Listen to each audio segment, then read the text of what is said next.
If there's one thing that unites almost everyone involved in health and social care, it's the fear of being sued. Duty of care is such an issue for workers in health and social care. It crops up daily, both in conversation and in practice. Whenever we come across thorny issues like mental capacity, freedom of choice, liberty, rights, confidentiality and its boundaries. And yet, not everyone who hears the term duty of care understands it or knows where it comes from. On August 26, 1932, Lord Aitken delivered a judgment in the House of Lords, thus ending a legal battle that had gone on for 4 years. The judgment is what's known as a binding precedent, because with the exception of the new Supreme Court, no other UK court has the authority to overrule it. This is the principle that most duty of care decisions are based upon. So what's so important about this principle that still affects us so many years later? Well, we'll get to that. But first, I want to tell you the basic facts of the story. Back in 1928, Mrs. Donahue and a friend went to Frankie Mingella's ice cream parlour for an ice cream float. Mrs. Donahue's friend paid, and that's important.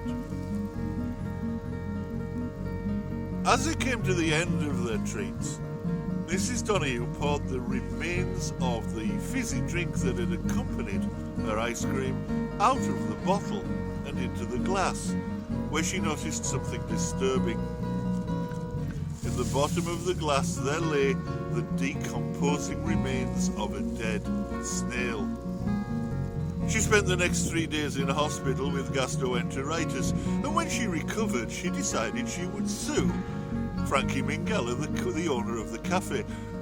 But he had other ideas. He argued that since she hadn't paid for the ice cream float, he had no contract with her, and therefore he had no duty of care towards her. And anyway, he argued, how was he supposed to know there was a dead snail in the bottle which had been sealed at the manufacturer?